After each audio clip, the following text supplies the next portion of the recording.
Animate and Procreate. So this is going to be a process for a course that I learned from using references, which I normally don't use or didn't use until this. I usually just drew whatever. But it's going to be a little dragon guy based off of frogs. And you can see we're just starting to flesh out basic shape of one of the frogs for possible design. And then just adding the back leg in, making sure that it looks kind of chunky as it does in the picture. This is a Udemy course, and I don't remember the last name, but I think the first name is Austin of the teacher, like Austin Bachelor,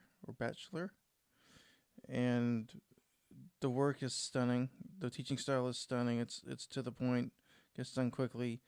They're having a sale right now for the next until April, for the next 3 days anyway.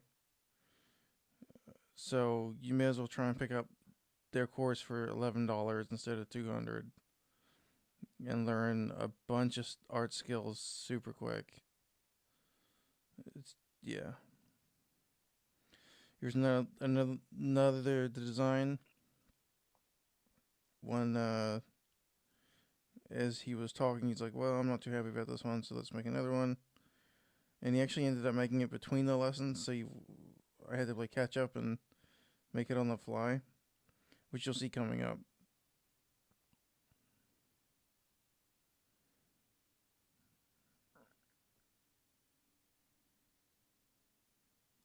Yeah, here it comes. So this is gonna be the main guy, and it's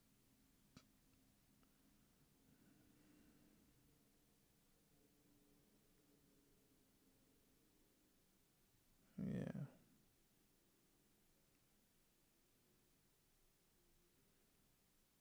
So it's basically a combination of the second one being just a little bit more rounded, a little bit more centered on the focal points of of his hands, I suppose, or his webbed fingers, and forcing him to rest upon his spine a little bit more, as well as having wings that are a little bit more less bat-like and more dragon-like. Yeah. I was having trouble with my pen at this point. I realized that I needed to switch to an airbrush and then turn the stickiness up to about 83% to get the flow that I need for my shaking hands. And I've done that with all my pens now, all my brushes.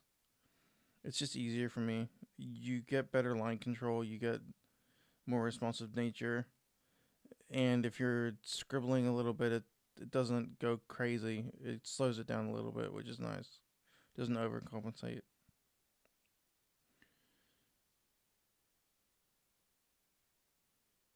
But just very steadily, just going around the lines and doing a line art pass. And we were talking. We weren't talking. I'm gonna pretend that we were talking to each other because it's just easier. We were talking about like let's design the horns, and then he's like, no, let's do it later. And it's like, okay, well I've already added this in, so I'll just keep it in for a bit and see what I think about it. Yeah, but I learned a bunch, and it makes a very pretty picture.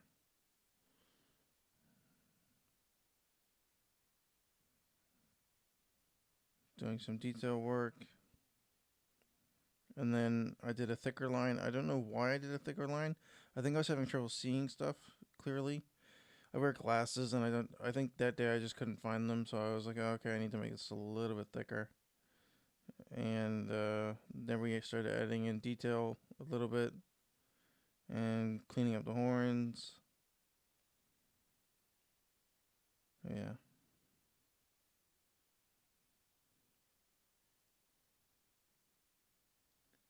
And change the background color to something a little bit out of whack so it's easier to see.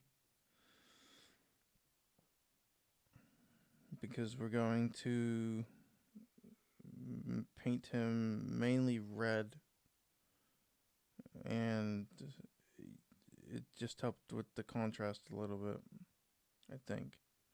Might have been the saturation of the hue, I can't quite remember. Yeah, here we go.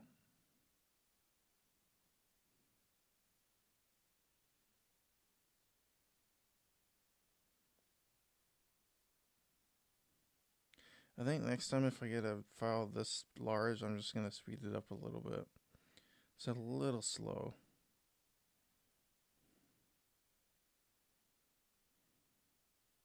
More detail.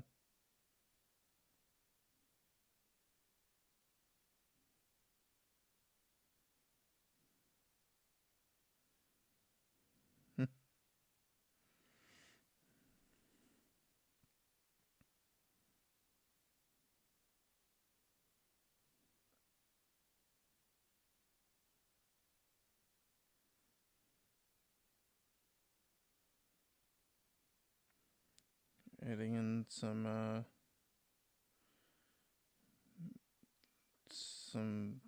skin texture, and then my pen started malfunctioning. I'm like, okay, so I had to restart the app.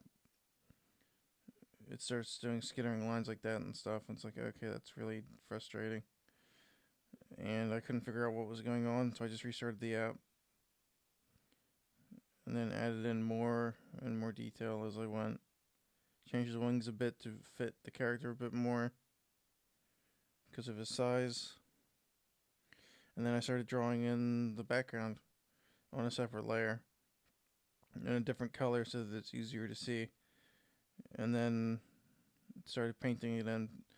And this is when you use your select tool. So you select the layer, and then you just paint inside it, and you don't get the bleed effect or the having to constantly clean things up.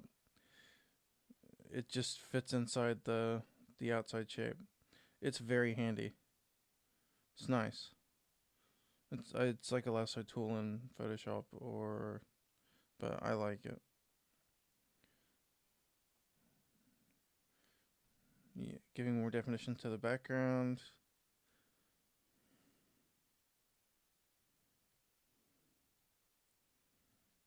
And then we start with some shadows and some detail, and sort of messing with multiply and screening and seeing what we think about different colors.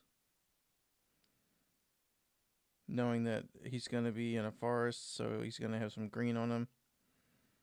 Adding in some more detail, and then reducing it so it's not so violently glaring, as though it's part of the skin because it would be translucent. Because frog skin is sort of translucent, or reptile skin can be.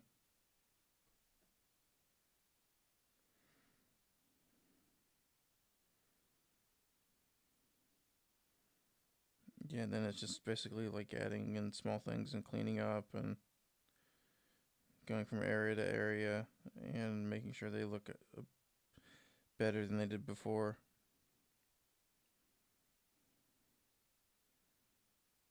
Now I'm quite happy with the wings here, because this is the first time I've done wings, and they're a little bit shiny, and it's like, oh, that's kind of nice. A little bit ethereal. The horns I could do with or without, but whatever. I think I cleaned them up a little bit, but either way, they're what they are.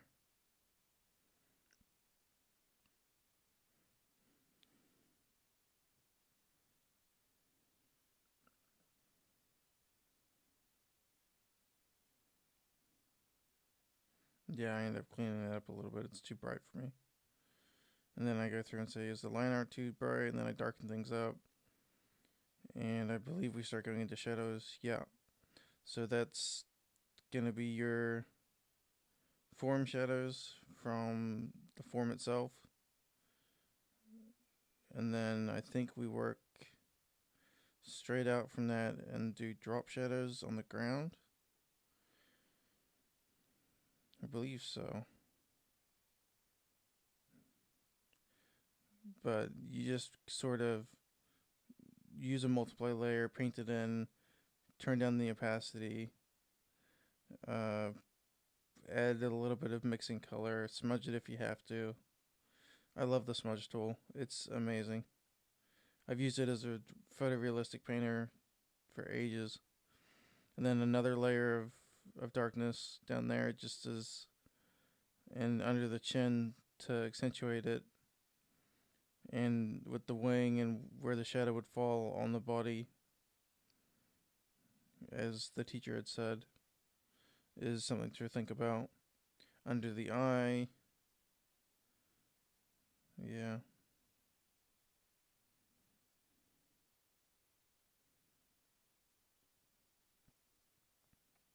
Now, they have a novel process of doing backgrounds where they take photos and they just blur them. And it's really sweet looking, but you should get the rights to the photos. I used a photo I had from my own stash. So, and it just happened to fit quite nicely. So, yeah. But we're going to work on the background a little bit now. So, that's the last part. After we do the drop shadows, I think. I can't quite remember. And I just watched this too. Here we go. Yeah, we're painting in the background. So, we're just making it more rocky and more toned.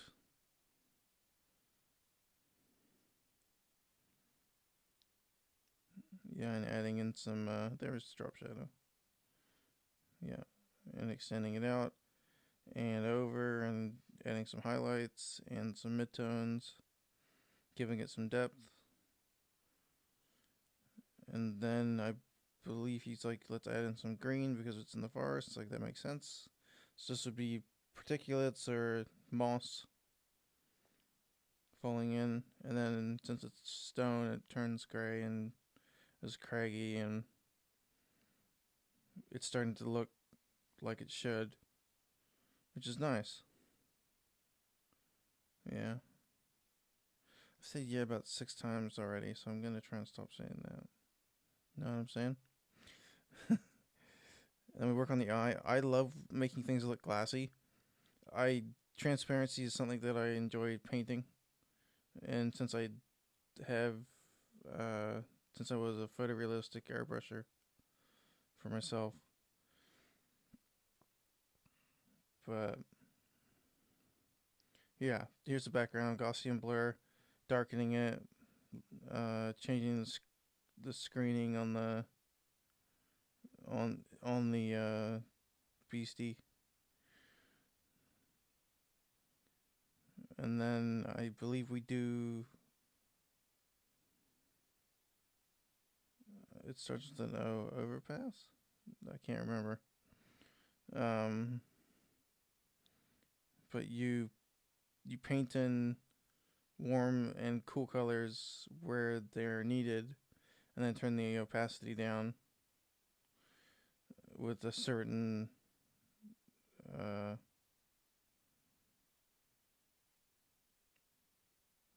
sorry, it's about 4 a.m. now. Certain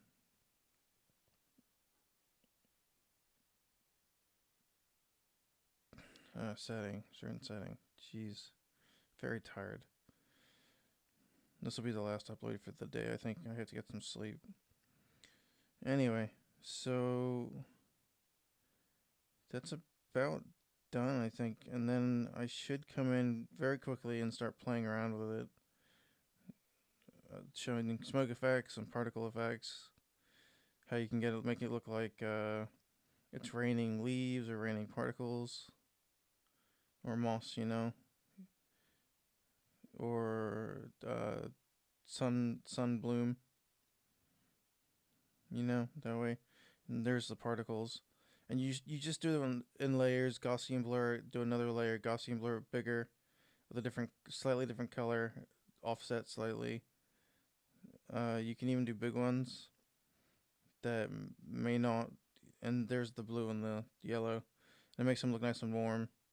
And then you just change the opacity. And yeah, that's about it. That's smoke. Jay.